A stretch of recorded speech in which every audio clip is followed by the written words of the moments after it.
Welcome है आप सभी का।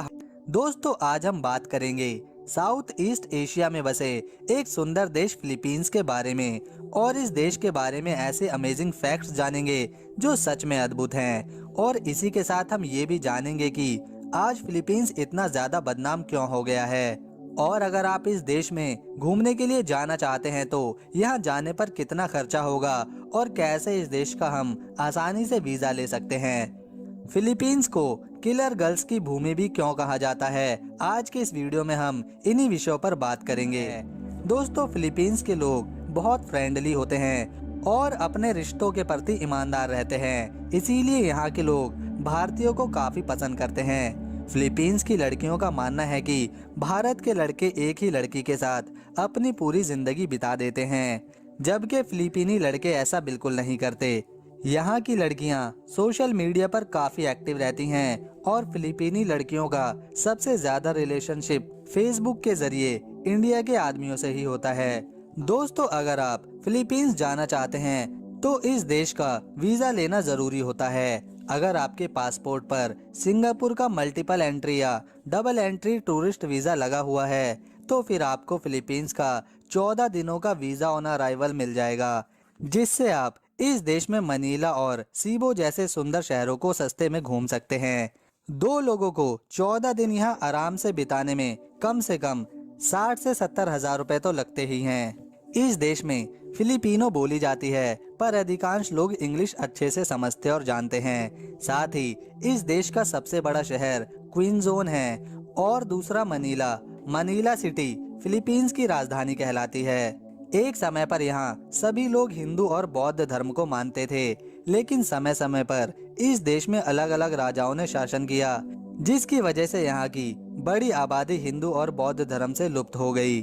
साथ ही क्रिश्चियन लोगों की गिनती बढ़ती चली गई और आज इस देश में लगभग 92% लोग क्रिश्चियन हैं, 6% मुस्लिम और 2% में अन्य धर्मों के मानने वाले हैं। फिलीपींस में लड़कियों की तस्करी आज भी गंभीर समस्या बनी हुई है।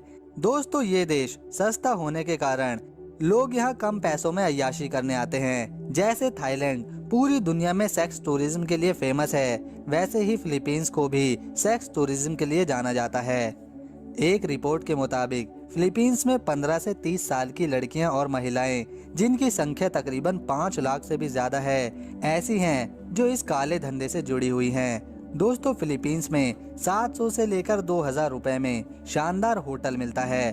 पब्लिक ट्रांसपोर्ट इस्तेमाल करने के लिए डेली के 300 रुपए चुकाने होते हैं और 100 रुपए से 300 रुपए में लोकल फिलीपीनी फूड अच्छे स्वाद के साथ आपका पेट भर देगा। फिलीपीनी लोग व्यवहार में काफी प्यारे और अच्छे होते हैं, वह सबसे मिलजुल कर रहते हैं। इस देश का official name Republic of Philippines है। यहाँ पर यूज होने वाली करेंसी को फिलीपीनी पीसो कहते हैं और एक फिलिपिनो पीसो भारतीय रुपए में 1.5 रुपए के बराबर है।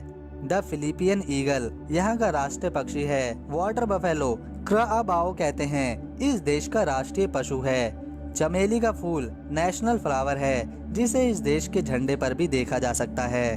69 साल एवरेजन लोग यहाँ पर जीते हैं। पढ़े लिखे लोग 98% हैं। दुनिया के 10 में से 3 सबसे बड़े शॉपिंग मॉल यहीं मौजूद हैं। दोस्तों फिलीपींस भारत से लगभग 4000 किलोमीटर दूर बसा सुंदर सा देश है, जो समय के मामले में भारत से 2.5 घंटा आगे है। इसके पड़ोसी देश ताइवान और वियतनाम हैं। फिलीपींस को उन देशों में गिना जाता है जो समुद्र में हजारों आइलैंड से मिलकर देश बनाते हैं। फिलीपींस इस समय 7600 से ज्यादा आइलैंड से मिलकर बना देश है, जिसका कुल एरिया 3 लाख स्क्वायर किलोमीटर में फैला है। ये देश क्षेत्रफल के मामले में दुनिया में 72वां बड़ा देश है। साथ ही यहाँ पर 10 करोड़ 95 लाख 81 हजार लोग रहते हैं, जो इसे जनसंख्या के हिसाब से 13वां बड़ा आबादी वाला देश बनाते हैं। फिलीपींस पर स्पेन के राजाओं ने 16वीं शताब्दी से 19वीं शताब्दी तक शासन किया, जिसके बाद यह अमेरिका के कब्जे में चला गया और आखिरकार 4 जुलाई 1946 को अमेरिकी सेना को फिलीपींस को आजाद करना पड़ा। लेकिन फिलीपींस अपना इंडिपेंडेंस डे 12 जून को मनाता है,